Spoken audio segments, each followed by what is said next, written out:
los voy a ir admitiendo. ¿Les parece que empecemos? Sí, profe. Sí, profe. Ok.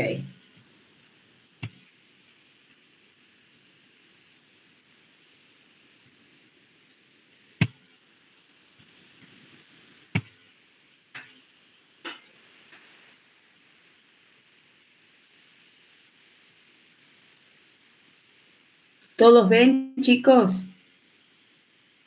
Sí, se ve, profe. Bueno, la que no lo veo soy yo.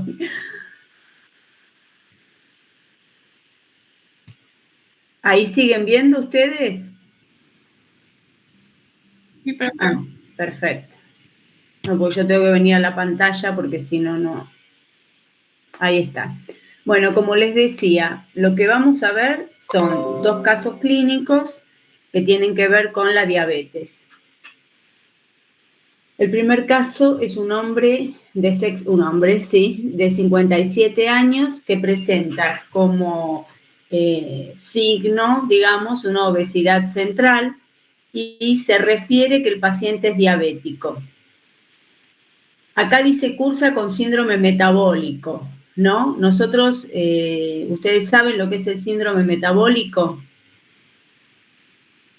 Bueno, el síndrome metabólico justamente está caracterizado por un aumento de peso, un aumento en realidad no de peso, sino un incremento de la grasa corporal y sobre todo a expensas de la grasa corporal visceral, y que eso queda evidenciado clínicamente como un incremento del diámetro abdominal. Por eso es la imagen de la izquierda, que lo que vemos es un médico tomándole el diámetro abdominal a este paciente. También hay algunas medidas que se utilizan como la relación entre el diámetro abdominal y el diámetro de la cadera, que en general cuanto más se equipara esa relación, es más probable que el paciente tenga esta obesidad central.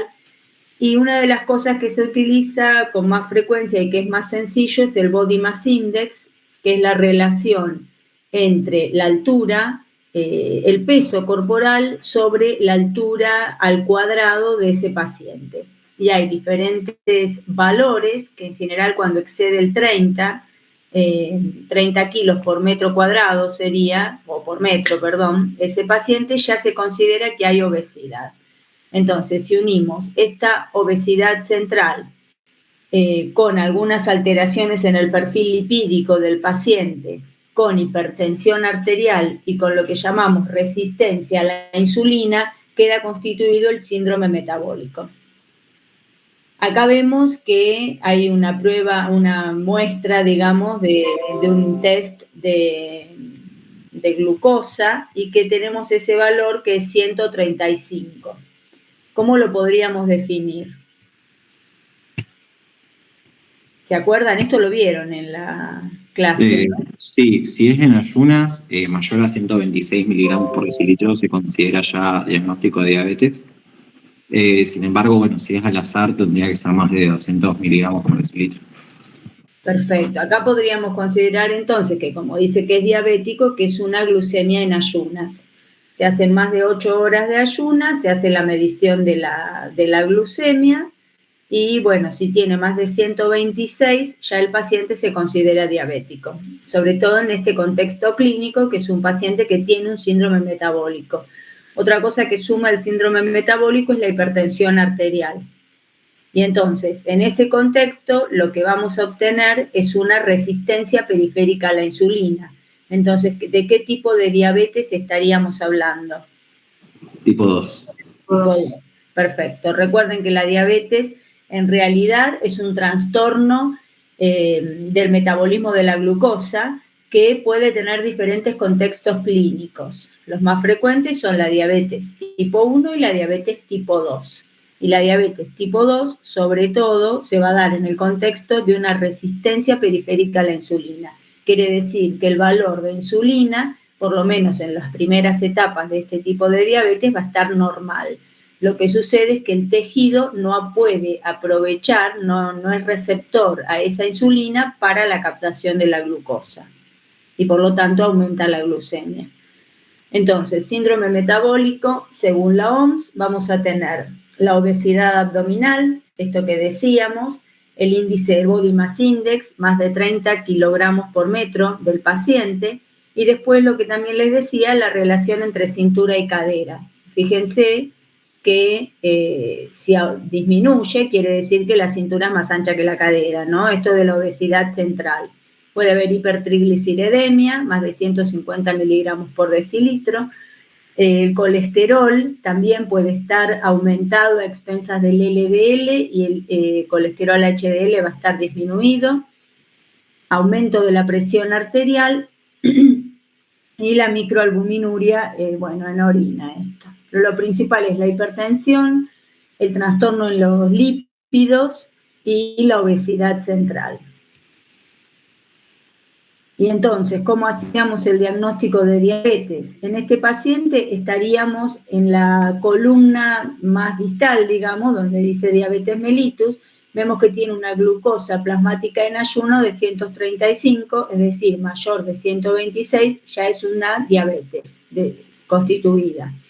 Tenemos otras posibilidades, que es la tolerancia anormal a la glucosa, es decir, es lo que se llama el estadio de prediabetes, que sería cómo iniciaría estos pacientes, ¿no? En una diabetes tipo 2. Sabemos que si se hace una glucemia en ayunas, que da entre 100 y 125, estaríamos en una prediabetes, y por lo tanto lo que habría que hacer es una prueba de tolerancia oral a la glucosa, para ver cómo va a responder este paciente. Si esa prueba de tolerancia da entre 140 y 199, seguiría estando en un estadio inicial, digamos, una prediabetes, pero si es más de 200, ya estamos en presencia de una diabetes también. Y después otro parámetro que se utiliza es la hemoglobina glicosilada, que en realidad es un parámetro fiel para la evolución de la glucemia en el tiempo, porque si el paciente el día antes o un par de días antes del control de glucemia hace dieta, la glucemia nos puede llegar a dar dentro de valores normales. En cambio, lo que se utiliza es la fijación de esa glucosa en el glóbulo rojo, que sería la hemoglobina glicosilada, y que como tiene una duración mayor en el tiempo, nos va a dar una idea de si ese paciente realmente manejó niveles de glucemia normal o si estuvo alterada, pero en el último tiempo se cuidó, digamos, ¿no? Y si es más de 6,5, también se va a establecer como una diabetes. Voy a admitir, perdón. Esto todo lo vieron en el teórico, ¿no? Sí. Bueno, ¿y cómo sería entonces la fisiopatología de la diabetes tipo 2? La diabetes tipo 2, recuerden que si hablamos en general de las causas de la diabetes, constituye el 90% aproximadamente de todos los tipos de diabetes. Sabemos que está la diabetes tipo 1 también, que es una proporción menor, que estaríamos alrededor del 10%, y después tenemos los tipos de diabetes más infrecuentes, como las MODY, que tienen otras causas genéticas, y después otro tipo de diabetes, como por ejemplo la secundaria a un cáncer de páncreas o a una pancreatitis. Pero la tipo 2 va a ser la más frecuente, alrededor del 90% de todos los casos de diabetes. ¿Y qué es lo que va a suceder? Nosotros sabemos que, como vimos, hay un incremento en el tejido adiposo. ¿Qué es lo que hace este tejido adiposo?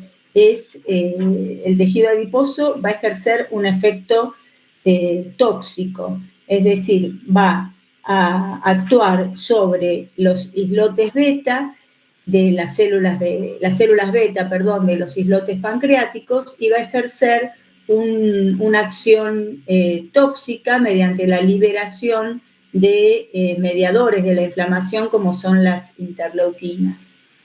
Entonces, esto va a tener acción sobre las células beta y va a impedir la liberación de insulina y va a llevar finalmente a la destrucción de esas células beta. También el tejido adiposo, en un contexto del incremento generalizado, va a estar incrementado también en el músculo, en el corazón, y ese tejido adiposo a nivel de los órganos que utilizan la insulina para la captación de glucosa va a llevar a una inhibición de las vías de la señalización de la insulina. Es decir, la insulina no va a poder actuar sobre los órganos que la requieren para el consumo de glucosa, como son el músculo, tanto esquelético como cardíaco, o el tejido adiposo. Entonces, no hay captación de glucosa en los órganos que la requieren, la glucosa en sangre va a estar aumentada. El hígado va a estar sensando también que no va a responder tampoco, entonces no va a ingresar glucosa y la respuesta va a ser mayor liberación de glucosa. A ver, esperen, perdón, pero me tengo que cambiar de pantalla para admitir.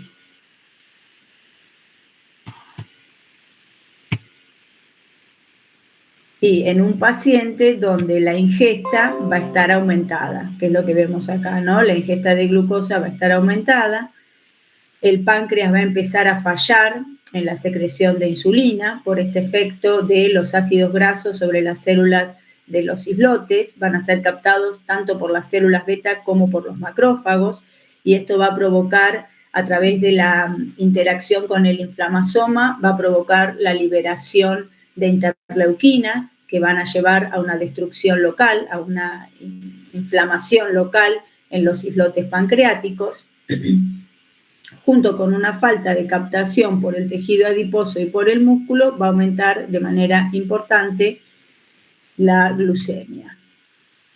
¿Y cómo va a suceder esto? Como les decía, va a haber en la cascada, digamos, del receptor de insulina, va a haber un bloqueo a través de los ácidos grasos de este receptor de insulina, que a su vez lo que va a hacer, va a actuar sobre el GLUT4, que es uno de los principales receptores, es una familia de receptores, son como 14 por lo menos, que lo que facilitan es la internalización de la glucosa en los órganos que requieren insulina para esto.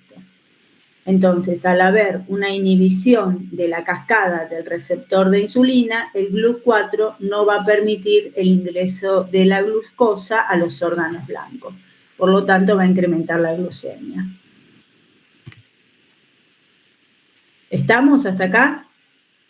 Esa es la relación entre el síndrome metabólico y la diabetes tipo 2. Es la forma en la cual se va a producir esta resistencia periférica a la insulina. Primero va a haber resistencia vía receptor y obviamente también a través del incremento de los ácidos grasos va a haber daño de las células de los islotes pancreáticos. Bueno, este paciente va a cursar con dolor en ángulo costo-vertebral, va a constatarse fiebre de 39 grados, suma náuseas y vómitos. Y en el laboratorio la presencia de piuria, es decir, leucocitos en la orina, y cilindruria.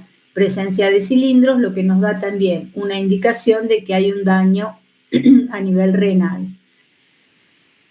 Y entonces estamos en presencia, si lo sumamos a la piuria, a la fiebre y al mal estado general que presenta este paciente, junto con el antecedente obvio de que tiene una diabetes, se diagnostica una infección urinaria. Las infecciones urinarias pueden ser altas o bajas, de acuerdo a la localización de la patología.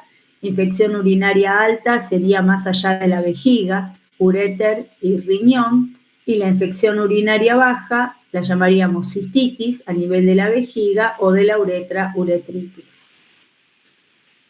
Ustedes saben que en un paciente diabético vamos a tener, por un lado, alteraciones características a nivel del riñón, como es el caso del daño a nivel del intersticio renal, que va a producir justamente la pielonefritis. Puede haber daño a nivel intersticial, que después termina comprometiendo también los túbulos renales. Y además son pacientes que tienen mayor susceptibilidad a las infecciones por trastornos en los leucocitos. Los leucocitos van a responder menos, entonces va a haber mayor propensión a las infecciones. Entonces acá sumamos las dos características en una diabetes tipo 2 o en una diabetes en general, como es la mayor susceptibilidad a las infecciones y el compromiso a nivel del renal. Entonces estamos en presencia de una pielonefritis aguda. Fíjense en la imagen de la izquierda, la macroscopía de ese parénquima renal, como lo que vemos, sobre todo a nivel de la corteza, va a haber microfocos de una coloración blanco-amarillenta, que corresponderían a áreas más reblandecidas, si uno lo pudiera tocar, y esos son focos purulentos. Entonces, es una inflamación aguda con presencia de focos purulentos. ¿Y cómo lo vamos a ver en la histología? Justamente, como decíamos, uno de los componentes del daño renal en la diabetes va a estar dado por el compromiso intersticial, la pielonefritis, y donde el compromiso va a comenzar en el intersticio y después va a comprometer los túbulos renales. Fíjense que aquí hay un infiltrado leucocitario, es decir, un proceso inflamatorio agudo, que va a comprometer tanto el intersticio como acá ya hay compromiso de los túbulos, lo cual explica la presencia de cilindruria y la presencia de piuria a nivel del examen de orina de este paciente.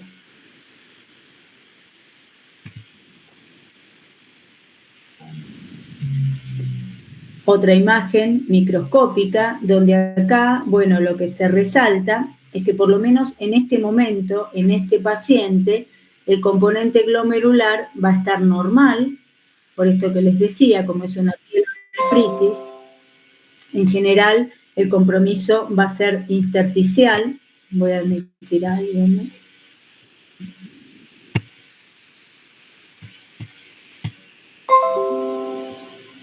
Otra vez, acá directamente hay focos de colonias bacterianas que se ven de esta coloración azul, medio filamentosa, y hay un absceso. Directamente es un foco de necrosis con la presencia de colonias bacterianas y un absceso.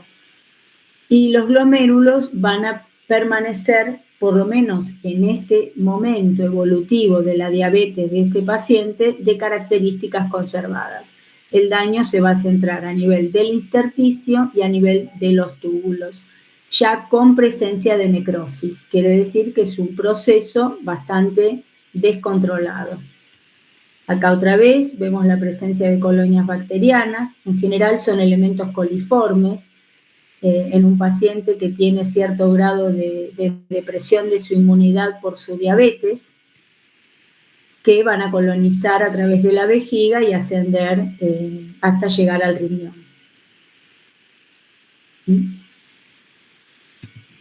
¿Cómo puede complicarse con una alteración que es bastante característica de la diabetes, que es con una necrosis de la papila renal?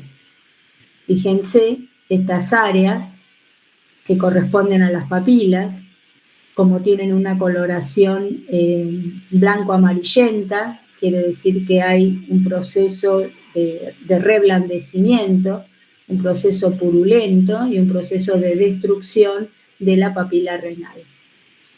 Y acá tenemos la imagen histológica de una papila renal de características normales. Si ustedes comparan con una papila renal necrótica, como es la que se observa en este caso, acá lo que vamos a ver es destrucción completa de la arquitectura. Se pueden observar algunas áreas como que podrían corresponder a colonias bacterianas más oscuras, pero ya hay una destrucción completa del parénquima renal a este nivel. Y acá otra vez vemos la presencia ya de restos necróticos a nivel de las papilas renales. La papilitis necrotizante es bastante característica de la diabetes, no significa que sea patognomónica ni exclusiva, pero la vamos a ver en presencia de algunas ingestiones de algunos medicamentos, como los antiinflamatorios no esteroides, por ejemplo. Los AINE, algunos pueden producir papilitis necrotizante, y en la diabetes es bastante característica esta evolución de una pielonefritis aguda. ¿Qué tipo de necrosis sería en este caso?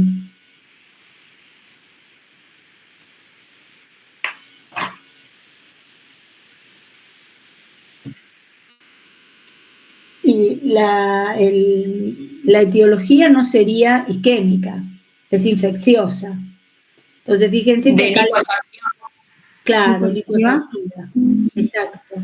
Porque acá la estructura está perdida. No vemos como en una necrosis isquémica, que en el riñón también lo podríamos tener, pero no vemos esa estructura que veíamos con la preservación de la arquitectura sin los núcleos.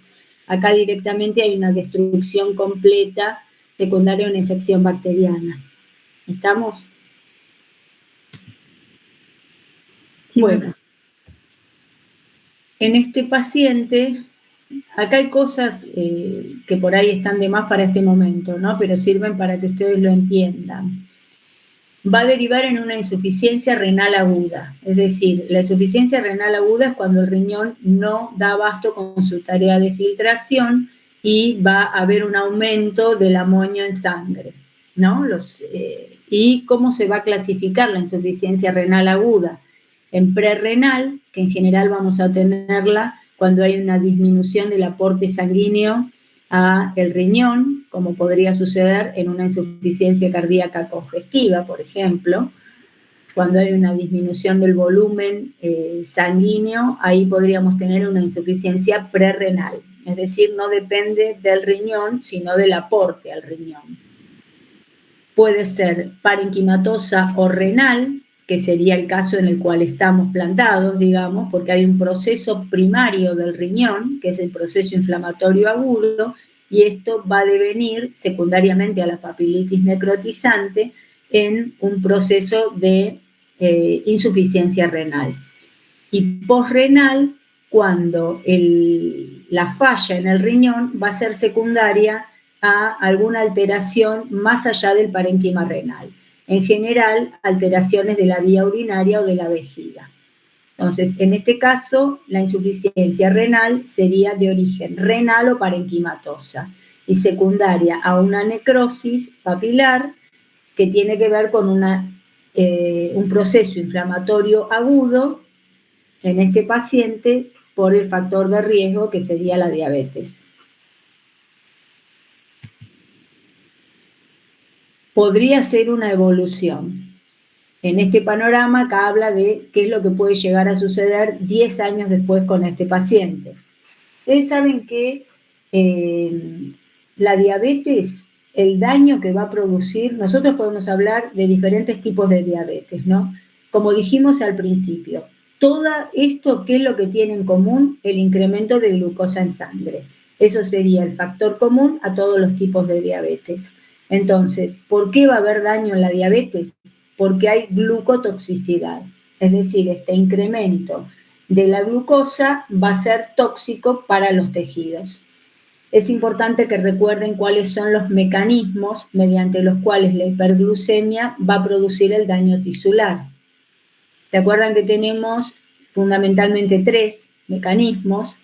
Uno es la formación de productos de glucación avanzada, productos finales de glucación avanzada, o AGE, es decir, cuando la glucosa se conjuga con elementos como proteínas, ácidos nucleicos, y forma estos productos de glucación avanzada que tienen receptores en determinados tejidos, como son, por ejemplo, los linfocitos T, los macrófagos, el endotelio vascular, y a través de estos receptores, esta vía AGE-RAGE, se va a producir dentro de esas células con receptores la liberación de citoquinas. Entonces, la liberación de citoquinas va a provocar un proceso inflamatorio agudo que va a llevar al daño de esos tejidos donde existen esos receptores. Fundamentalmente, los vasos, ¿no? El endotelio vascular y el músculo liso vascular. A nivel del músculo liso, estos AGE pueden actuar sin presencia de receptores incluso. ¿Y qué es lo que van a hacer? La unión con proteínas, ¿no? Y entre otras proteínas, las lipoproteínas, como es la LDL. Entonces, esta unión con lipoproteínas va a retener el colesterol dentro de las paredes vasculares. Entonces, va a haber que aterosclerosis, ¿no? Entonces, una de las complicaciones muy frecuentes que lleva a los daños crónicos de la diabetes va a ser la aterosclerosis vascular. A nivel del endotelio también va a haber un incremento de retención de las proteínas. Esto va a haber un incremento en la membrana basal, que se ve muy frecuentemente en la microvasculatura. Macrovasculatura tiene que ver sobre todo con la aterosclerosis, microvasculatura con la arterioloesclerosis, que tiene que ver con este incremento de proteínas en la membrana basal vascular, y a nivel del endotelio también va a ser procoagulante. Entonces, si sumamos la aterosclerosis y el efecto procoagulante, tenemos un combo, digamos, para provocar diferentes daños en diferentes órganos blancos. ¿Alguien se acuerda cuál era otro de los mecanismos? Este es un mecanismo muy importante, ajerraje a través de receptor y sin necesidad de receptor, de las dos maneras. Otro era la activación de la proteína quinasa C. ¿Por qué? Porque la hiperglucemia va a producir el diacilglicerol, que lo que hace es estimular la secreción de la proteína quinasa C, y fundamentalmente la proteína quinasa C va a actuar en la liberación de factores de crecimiento del endotelio vascular. Entonces va a provocar un incremento del endotelio vascular, o la proliferación y angiogénesis. ¿Dónde lo podemos ver eso? En la retina, por ejemplo. Cuando tenemos una retinopatía proliferativa, es por incremento del factor de crecimiento del endotelio vascular a ese nivel, secundario a la vía de la proteína quinasa C. Y finalmente, la tercera es la vía de los polioles, que donde tiene su mayor acción va a ser a nivel de los nervios, es decir, tejidos que no requieren de la insulina para la captación de la glucosa, pero que de todas formas van a estar en un estado de hiperglucemia. ¿A qué va a llevar a esta hiperglucemia? A que de alguna manera el tejido busca degradar esa glucosa, y en el caso del tejido nervioso lo va a hacer formando, digamos, a través de la aldosa reductasa, polioles. Estos polioles también tienen que ser degradados a fructosa, y para esto utilizan una enzima que tiene como cofactor el NAD-fosfato. ¿Qué pasa? La enzima glutatión reductasa, que es la que forma el glutatión reducido, compite con la enzima que reduce a fructosa los polioles. Entonces va a haber una disminución relativa del glutatión reducido, por competencia por el cofactor de la enzima. Y el glutatión reducido, si ustedes recuerdan, era un potente antioxidante. Al disminuir este glutatión reducido en la célula, en las neuronas, se va a producir el daño por estrés oxidativo dentro de estas neuronas. Entonces, ese sería el tercer factor, y que es muy importante en la neurotoxicidad mediada por la glucosa. Es neurotóxica. Bueno, me fui totalmente, pero es para que ustedes tengan presente que eso es muy importante que lo sepan. ¿Por qué la glucotoxicidad? ¿Por qué es tóxica la glucosa? Y sería a través de estas tres vías. Bueno, en este paciente, 10 años después, comienza con un síndrome nefrótico. Tampoco es necesario que ahora entiendan el síndrome nefrótico, que lo sepan, pero sí saber que el síndrome nefrótico involucra una pérdida importante de proteínas en orina. Hay una proteinuria de más de 3,5 gramos por día. Si hay proteinuria, vamos a tener edema por disminución de la presión oncótica. Eso sí, es así también. Entonces, el síndrome nefrótico tiene proteinuria, tiene edema. Como hay pérdida de proteínas, va a haber hipoalbuminemia y puede haber dislipemia y lipiduria. En este paciente, en presencia de un síndrome nefrótico y sabiendo que un órgano blanco de la diabetes es el riñón, tenemos que ir a evaluar entonces cómo está su función renal. Y si hacemos una biopsia, en este caso que en un paciente diabético de larga evolución, la biopsia no sería necesaria porque ya sabemos cuáles van a ser las alteraciones que vamos a encontrar, ¿no? Lo importante es la detección precoz de la diabetes y el control de todas estas complicaciones crónicas. La nefropatía diabética, entonces, entraría dentro de las complicaciones crónicas. Sabemos que la diabetes puede comprometer tanto a nivel glomerular, puede haber alteraciones vasculares, y las glomerulares tienen que ver con lo vascular, ya sea microangiopatía o macroangiopatía, y como vimos antes, también puede provocar la pielonefritis aguda, que puede terminar en una necrosis papilar, bastante característica de la diabetes. Entonces, a nivel glomerular va a provocar una esclerosis de los vasos, y esto va a llevar aparejado una esclerosis mesangial difusa, y puede haber también proliferación de células mesangiales. En este caso, hay cierto engrosamiento de las membranas basales. Esta es una técnica de tricrómico. Cuando vemos patología renal, se utilizan muchas técnicas especiales, es decir, además de la hematoxilina eosina de rutina, se utilizan muchas técnicas especiales. En este caso es un tricrómico, donde acá vemos de celeste teñidas las membranas basales, y ustedes pueden observar el grosor importante en las membranas basales glomerulares. También acá a nivel de la cápsula de Bowman. Acá en los túbulos renales,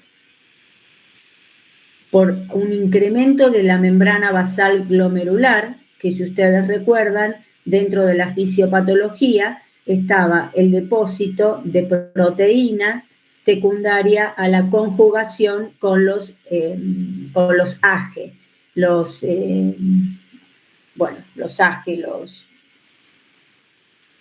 productos finales de glucación avanzada, no me salía el nombre completo.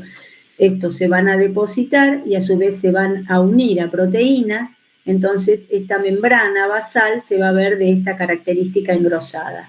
Pero a pesar de verse engrosada, hay una mayor filtración. Por eso va a aparecer la albuminuria y la disminución de las proteínas y el síndrome nefrótico concomitante. Puede haber también presencia de estas gotas capsulares. Esta es una técnica de PAS. Todo lo que es membrana basal y material semimembrana basal se tiñe con el PAS. Así que fíjense esta coloración rosada por debajo de la cápsula de Bowman. Acá tenemos nuevamente un vaso, tanto aferente como eferente en el glomérulo van a estar comprometidos, con arteriolosclerosis hialina. Esto es para compararlo con cómo se vería una membrana basal normal en el capilar glomerular y cómo la estamos viendo en algunas partes del penacho, y ni hablar en esta arteriola aferente. Acá además hay cierta proliferación mesangial.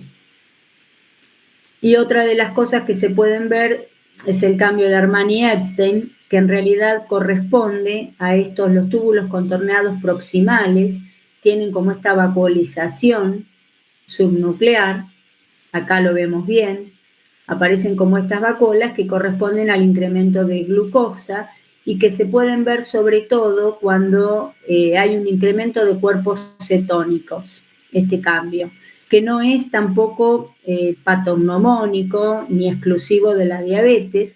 Lo podemos ver en algunas otras patologías donde haya un incremento de cuerpos cetónicos.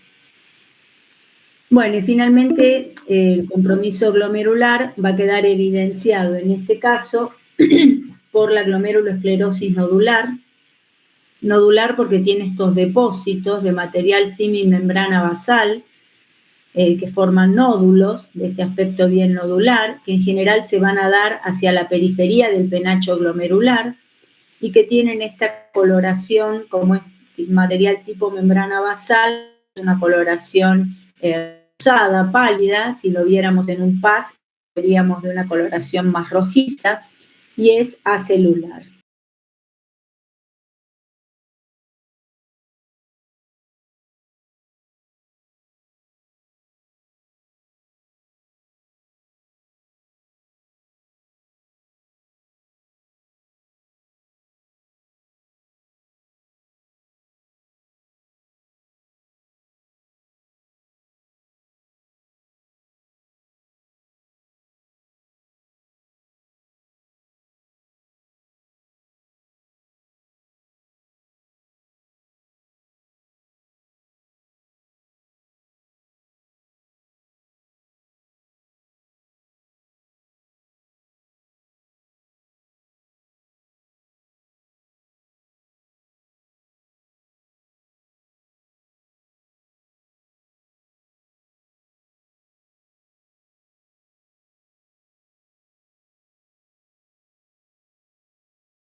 A la insulina.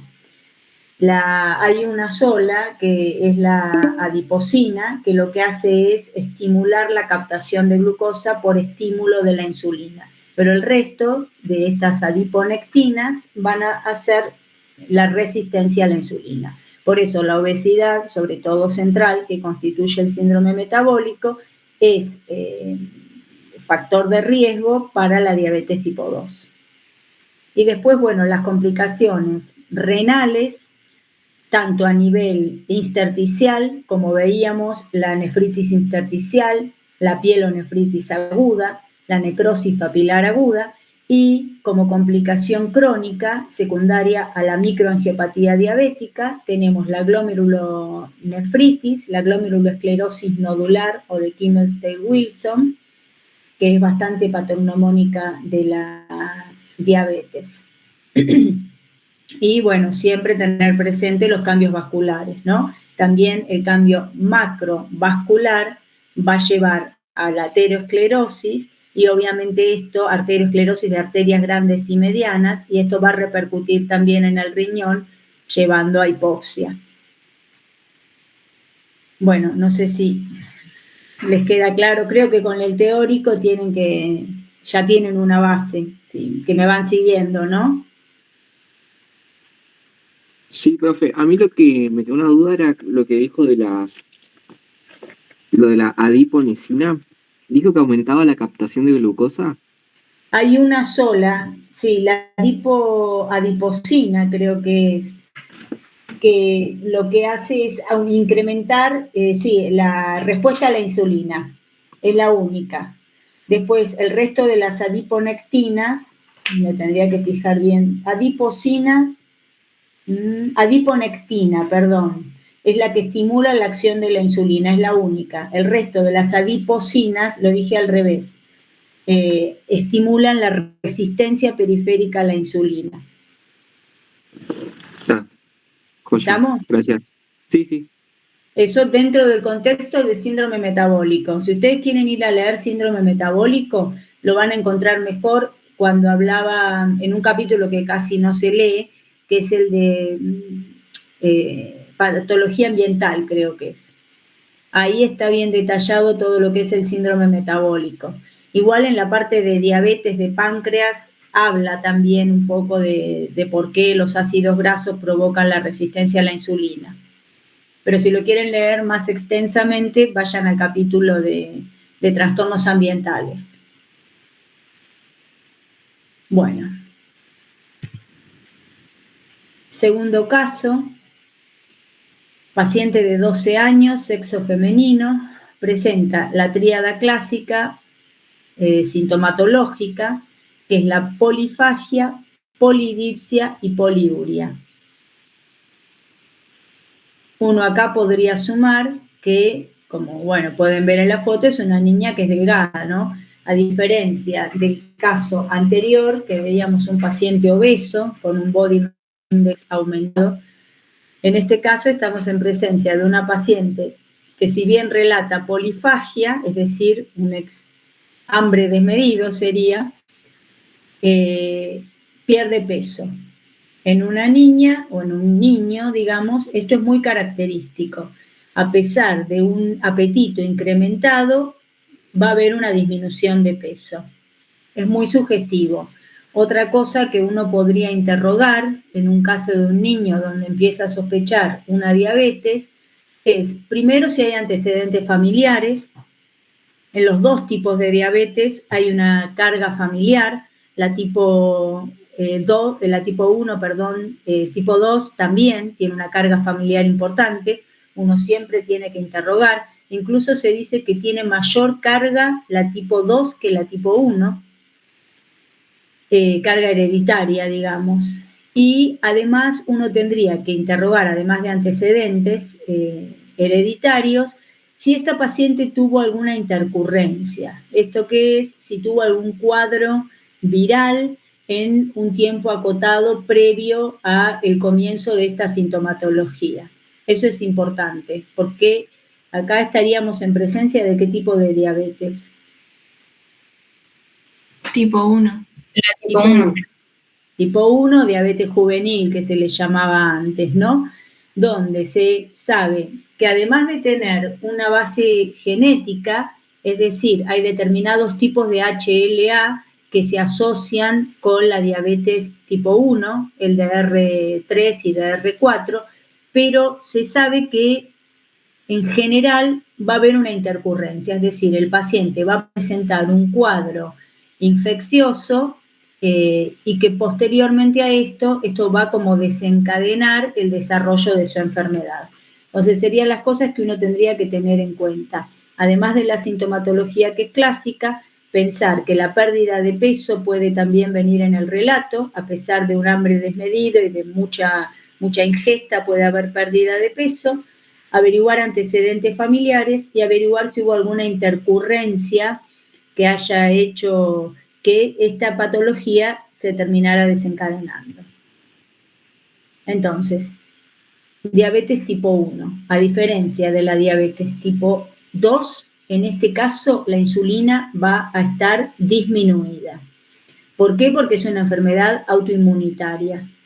Como veíamos acá a la derecha, tenemos predisposición genética, genes ligados a los locus del HLA, HLA DR3 y DR4, donde aparece como otros mecanismos, como son factores ambientales, como una infección viral o un daño directo de las células beta, que lo que hace es desencadenar esta respuesta inmunitaria, donde lo que sucede es una pérdida de la autotolerancia a las células beta de los islotes pancreáticos. Y aparece una reacción de hipersensibilidad de tipo 4, en el cual hay destrucción por los linfocitos T de estas células beta pancreáticas.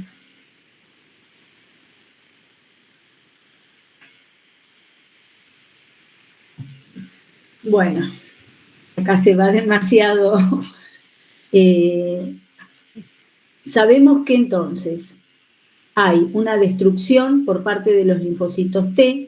También se encuentran en un paciente con diabetes tipo 1 desarrollada, también vamos a tener presencia de autoanticuerpos contra las células beta.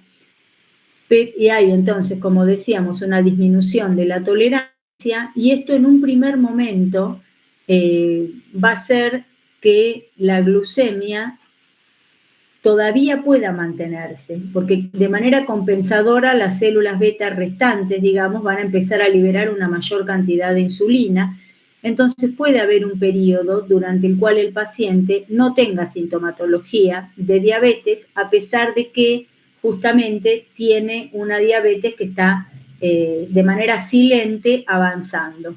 Cuando se pierde una masa crítica de células beta, en ese momento las células restantes no van a dar abasto para la secreción, para la captación de glucosa, la secreción de insulina suficiente para la captación de glucosa, y es en ese momento en el cual puede aparecer ya manifiesta la diabetes.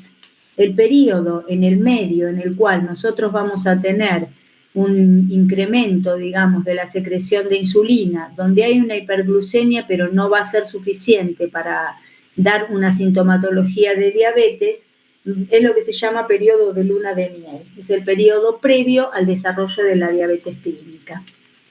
Entonces, ¿qué pasa con esta niña? 15 años después presenta un cuadro, obviamente la diabetes tipo 1 es lo que se llamaba diabetes insulino dependiente, diabetes juvenil o insulino dependiente.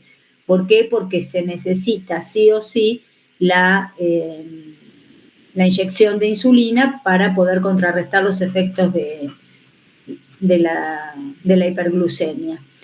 Entonces, 15 años después, presenta un cuadro de infecciones urinarias a repetición y falta de la administración de insulina. La infección urinaria, como les decía antes, las causas van a ser las mismas, tanto la tipo 1, la tipo 2, una diabetes que podría presentarse posterior a una pancreatitis con destrucción del páncreas masiva, todas van a tener como etiopatogenia la hiperglucemia, y como los efectos van a ser los mismos.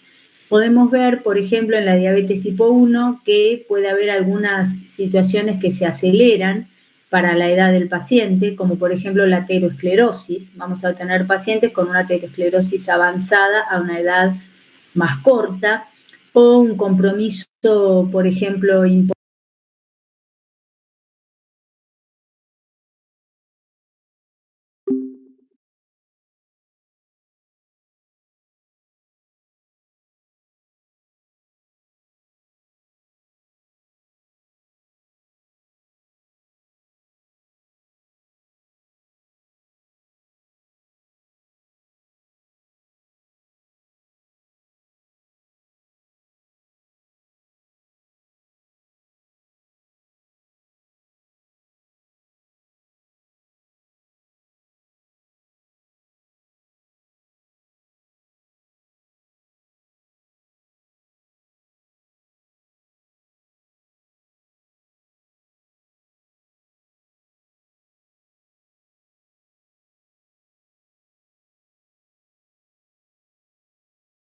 Se cerró, no me di cuenta. ¿Hasta dónde escucharon?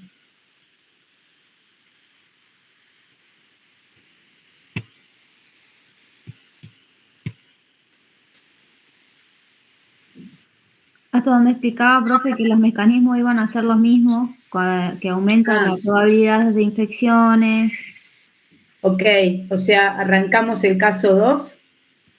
Sí, lo arrancamos. Y era hasta la día que decía que presentaba 15 años después infección urinaria. Perfecto. Bueno, ahora admito y se ve que dura 1 hora esto.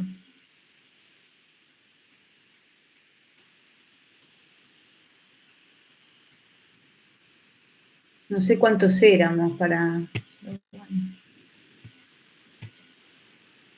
¿Ahí en esta? ¿Todavía no la ven? No, profe, era una anterior. Ah, bueno.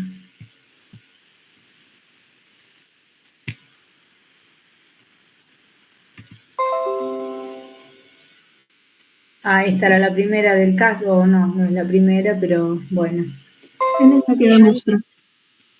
Perdón, pero hasta que no se terminen de unir todos en medio.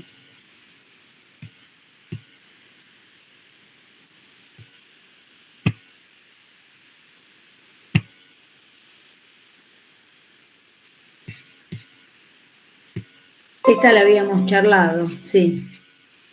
Bueno, entonces la paciente, como dijimos, las complicaciones a posteriori sin un tratamiento adecuado, como en un caso de una paciente que no se administra correctamente la insulina, las complicaciones van a ser lo mismo.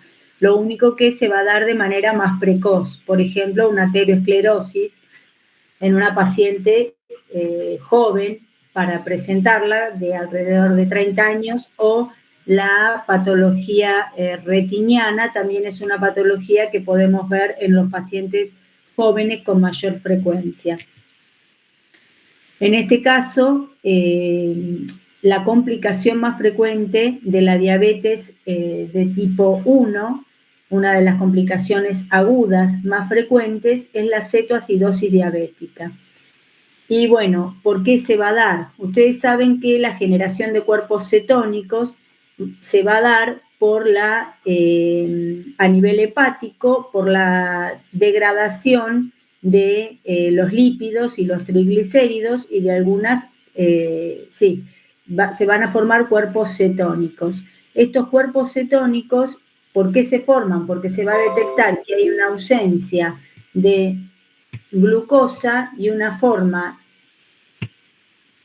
de tratar de contrarrestarlo es con la formación de los cuerpos cetónicos para obtener energía. Entonces, estos cuerpos cetónicos van a disminuir el pH, van a producir una cetoacidosis, que tiene clínicamente cómo se va a manifestar. Algo que es característico es el aliento cetónico, que se llama, que es como un aliento frutal, como un aliento a manzana, le llaman. Va a haber alteraciones del sistema nervioso central, como alteraciones visuales, polidipsia, polifagia, estupor. A nivel respiratorio, como hay una acidosis metabólica, va a haber una respiración superficial en un intento de poder contrarrestar esa acidosis con una alcalosis respiratoria. Entonces es una respiración que se llama de Kussmaul, es una respiración rápida y superficial, como hiperventilando. Puede haber náuseas, vómitos y dolor abdominal. Y va a haber cetonuria y poliuria a nivel urinario. Otra de las complicaciones, eso recuerden, complicación aguda. ¿Saben cuál es la complicación aguda más frecuente de la diabetes? ¿La hipoglucemia?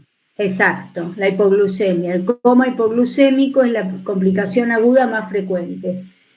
Podría darse por una inyección inadecuada de insulina, por ejemplo, o por un incremento de la demanda, como por ejemplo un ejercicio intenso. Esa sería la complicación aguda más frecuente. Después, la cetoacidosis diabética es otra complicación aguda que es más frecuente en la diabetes tipo 1 y el coma hiperglucémico hiperosmolar en la diabetes tipo 2, que también hay una acidosis y que en general es por hiperosmolaridad. Y lo vamos a ver sobre todo en pacientes añosos que van a estar deshidratados. Pero lo más frecuente es la hipoglucemia. Otra de las complicaciones tardías de la diabetes la vamos a ver a nivel de la retina. En el extremo de la complicación crónica ocular tenemos la ceguera. En una diabetes descontrolada se veía la ceguera como estadio final y se va a dar sobre todo por los cambios a nivel de la retina. Hay dos tipos de retinopatía diabética, la retinopatía no proliferativa y la retinopatía proliferativa.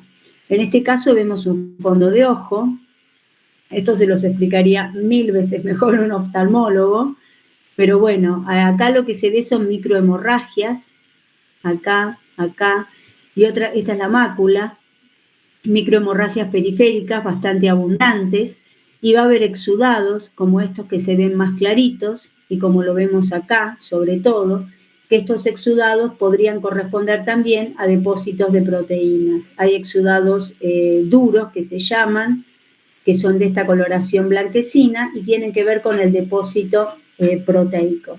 Hay focos de hemorragia y después hay áreas, que en este se ven mejor, que corresponden a microaneurismas en los vasos.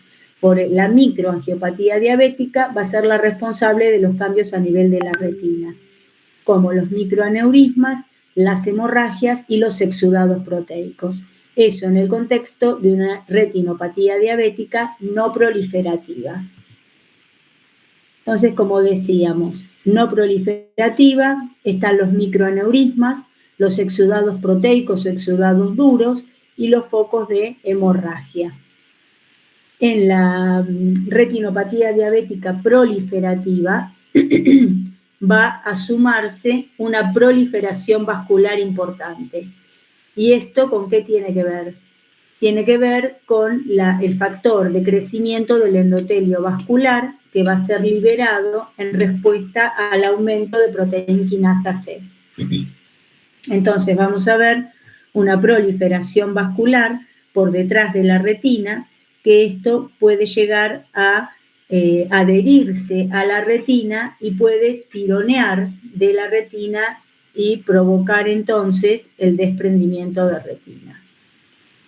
¿Cuál es, a nivel del sistema nervioso, a nivel nervioso, cuál es la etiología de la glucotoxicidad? Lo que decíamos antes, la vía de los polioles, donde sabemos que al haber un incremento de glucosa, a través de la aldosa reductasa se va a transformar en sorbitol, que es un poliol. Y el sorbitol, a su vez, mediante la enzima reductasa, va a terminar produciendo fructosa. ¿Qué utiliza como cofactor? El NAD. El NAD también va a ser utilizado como cofactor por la glutatión reductasa, como lo ven acá en la parte de abajo de la imagen. La glutatión reductasa también utiliza el NAD para obtener glutatión reducido a partir del glutatión oxidado. ¿Qué pasa? Está en la carga de glucosa, entonces la aldosa reductasa va a tener mayor avidez y mayor trabajo, digamos, entonces va a utilizar este NAD-fosfato y a la glutatión reductasa va a disminuir su acción porque tiene menor cantidad de cofactor. Por lo tanto, se va a reducir el glutatión reducido. Y esto va a provocar el estrés oxidativo en las neuronas. Actualmente el paciente, esto es un campo visual, fíjense en el ojo normal y acá tenemos un desprendimiento de retina. Es decir, dentro del campo visual hay un área sin visión. Además de haber microfocos, también, como moscas volantes, serían microfocos oscuros, es decir, sin visión, que tienen que ver con las áreas de exudados que veíamos a nivel de la retina.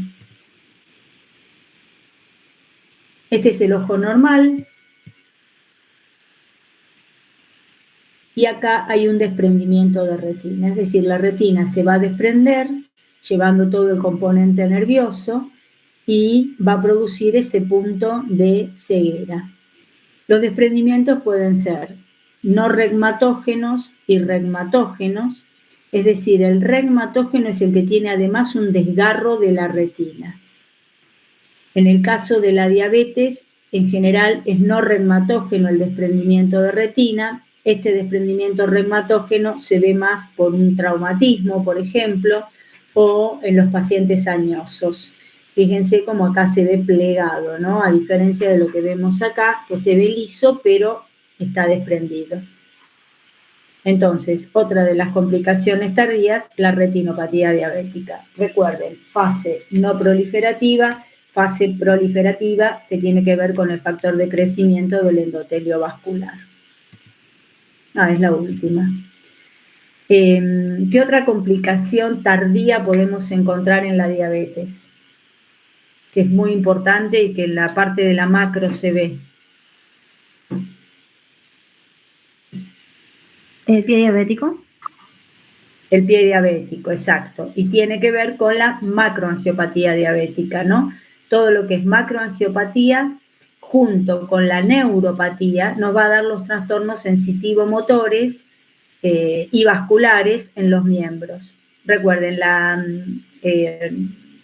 neuropatía nos va a dar los trastornos sensitivos motores en media y en guante, se llaman, o en calcetín y en guante. Es decir, es distal, periférico, y tiene que ver con el componente nervioso, con la neurotoxicidad mediada por la vía de los polioles, y se suma el componente vascular, es decir, una aterosclerosis avanzada va a dar un órgano que va a estar menos irrigado. Entonces, al haber un trastorno sensitivo, fundamentalmente el paciente no tiene sensibilidad, el paciente por lo tanto puede lastimarse, y al tener una mala irrigación secundaria al trastorno vascular, esto es terreno propicio para las infecciones y para la isquemia y la necrosis. Y ese sería el fundamento de lo que es el pie diabético. Tanto la polineuropatía como la macroangiopatía diabética. Otra de las causas de muerte del diabético, secundaria también a la angiopatía, son los infartos. Los diabéticos tienen una mayor propensión a la aterosclerosis de las arterias coronarias, y esto hace que se den infartos en edades más jóvenes que lo habitual. Y además, como ya vamos a ver, el infarto va a ser más frecuente en los hombres que en las mujeres hasta la menopausia, después esto se equipara, pero en el caso de los pacientes diabéticos va a ser, la frecuencia va a ser igual en hombres y en mujeres. ¿Por qué? Porque hay otro factor, los estrógenos son protectores, pero hay otro factor determinante que es el incremento en la ateromatosis en los pacientes diabéticos. Entonces esa sería otra complicación. Y en cuanto a la nefropatía, es una de las causas principales de insuficiencia renal crónica en la población, la diabetes. Hipertensión arterial es otra de las complicaciones que presenta en un paciente grande, sería secundario al síndrome metabólico, en un paciente joven a la aterosclerosis acelerada, que tiene que ver con la mayor captación de HDL en los vasos por los AGE. ¿Tienen alguna duda?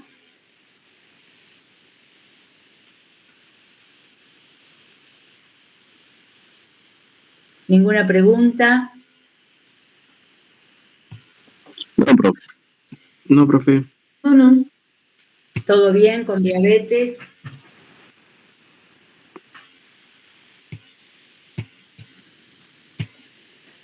Acá está.